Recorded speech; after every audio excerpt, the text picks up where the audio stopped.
আলাইহি সাল্লাম বললেন 4 ব্যক্তির জন্য রোজা রাখা ওয়াজিব। মনে আছে আপনাদের? কয় ব্যক্তির জন্য? 4 ব্যক্তির জন্য। একজন হচ্ছে রোগ মুক্ত হওয়া, 2 নম্বর হচ্ছে মুকিম হওয়া, 3 নম্বর হায়েজ অবস্থায় না থাকা, 4 নম্বর নিফাস অবস্থায় না থাকা। 1 নম্বর রোগ মুক্ত হওয়া। তার মানে যদি কেউ রোগী হয়ে থাকে তাহলে এই রোজা তাকে এখন রাখা লাগবে না, রোগ সারলে তাকে রোজা রাখার দরকার আছে না নাই? আবার 1 বছর আগামী রমজানের আগ পর্যন্ত এর মাঝে যদি আমি সুস্থ হয়ে যাই, এই রোজা আমাকে কাজা আদায় করতে হবে। কি করতে হবে? এই রোজা আমাকে কাজা আদায় করতে হবে। এই ব্যক্তির জন্য রোজা ওয়াজিব ছিল কিন্তু সে রাখতে পারে নাই, পরবর্তীতে আদায় করবে। এবার রোগ মুক্ত হওয়া, তার মানে রোগ থাকলে রোজা ওই অবস্থায় ওয়াজিব কিন্তু পরে আদায় করলেও চলবে। আর মুকিম হওয়া, 2 নম্বর কি হওয়া? মুকিম কাকে বলে? মুসাফির না হওয়া। কি না হওয়া? মুসাফির কাকে বলে? ডাইরেক্ট কোরআন কারীমের ভিতরে আল্লাহ রাব্বুল আলামিন বলেন মুসাফির ওই ব্যক্তিকে বলা হয়, হাদিসের মাধ্যম দিয়ে রাসূল উদ্ধৃতি দিয়ে কোরআনের তাফসীরের মাধ্যমে জানিয়ে দিয়েছেন যে ব্যক্তি নিজ বাড়ি থেকে কমপক্ষে 3 দিনের দূরত্ব 3 দিনের পথ অতিক্রম করে পায়ে হেঁটে, ওই ব্যক্তিকে মুসাফির বলা হয়। বলুন সুবহানাল্লাহ। নিজ বাড়ি থেকে কয় দিনের পথ? কয় দিনের পথ? 3 দিনের পথ।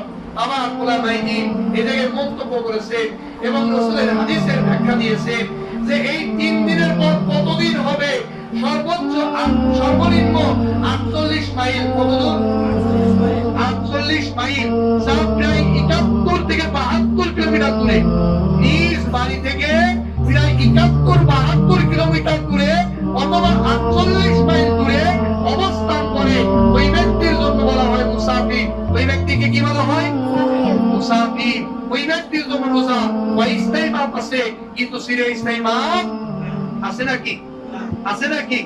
কোন অবস্থাতেই নাই। এরপরে রাসূল করিম সাল্লাল্লাহু আলাইহি ওয়াসাল্লাম বললেন যে ব্যক্তি হায়েজ অবস্থায় না থাকা, যেটা মেয়েদের সাধারণত স্বাভাবিকভাবে হয়ে থাকে 3 দিন থেকে 10 দিন পর্যন্ত, এটাকে হায়েজ বলা হয়েছে। এরপরে বলা হয়েছে নিফাস, যেটা সন্তান ডেলিভারি করার পরে হয়ে থাকে 40 দিন পর্যন্ত ইস্তেখারা থাকতে পারে, অসুস্থতা থাকতে পারে। এই 40 দিন পর্যন্ত তাকে রোজা রাখতে হবে না। এই 40 দিন যাওয়ার পরে সে যদি রোজার দিন বেঁচে যায় তাহলে তাকে রোজা রাখতে হবে। সুবহানাল্লাহ। আর এই সন্তান ডেলিভারি করার পরে যদি 40 দিনের মধ্যে হয়, এই সময় তাকে রোজা রাখতে হবে না ঠিকই, কিন্তু পরবর্তীতে এই রোজার কাজা কি করতে হবে? আদায় করতে হবে। এই মাসালাটা, এই হাদিসের গুরুত্বটা আমাদের ভিতরে রাখতে হবে।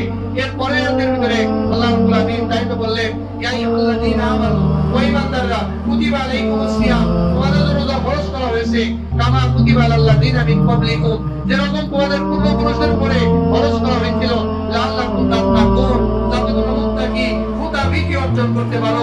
তার মানে এই গুণগুলো যদি পাওয়া যায় তাহলে তোমরা মুত্তাকি, তোমরা মুতাবিকি, তোমরা আল্লাহকে ভয় করো। জোরে সে বলুন সুবহানাল্লাহ। আমরা কাকে ভয় করি? এই জন্যই আমরা রোজা আছি, এই জন্যই আমরা এটাকে মেনে নিয়েছি। এরপরে অংশের ভিতরে আল্লাহ রাব্বুল আলামিন বললেন আইয়ামান মাহদুদাতিন, আইয়াম মানে সময়, মাযুক, মাহদুদাতিন মানে নির্দিষ্ট কয়েকদিন। এই দিনটা হচ্ছে নির্দিষ্ট কয়েকদিনের জন্য। আমার কানা মিনকুম মারিদান, তোমাদের মধ্যে কেউ যদি অসুস্থ থাকে, আমাল্লাহ সাফারি অথবা সফরে থাকে, ফাইন্না মুমিনা ইয়ামিন উখরা, সে যেন গুনাহ করে রাখে অন্য দিনের জন্য। ইয়া নির্দিষ্ট কয়েকদিনের জন্য। তাহলে কয়েক দিনের জন্য রোজা ফরজ জানলাম, রোজা ওয়াজিব জানলাম, রোজা কোনো মানুষের জন্য রোজা না রাখলেও মাপ আছে, এটা কারা? হাদিসের ব্যাখ্যার ভিতরে আরো কয়েক শ্রেণী বানিয়ে দেওয়া হয়েছে। যদিও এই 4 শ্রেণী প্রাথমিক অবস্থায় দেওয়া হয়েছে মূল হাদিসের ভিতরে, পরবর্তীতে ইজমা করে আরো কয়েক শ্রেণী মানুষের জন্য রোজা না রাখার অনুমতি আছে। রোজার চিরস্থায়ী নয়, অস্থায়ী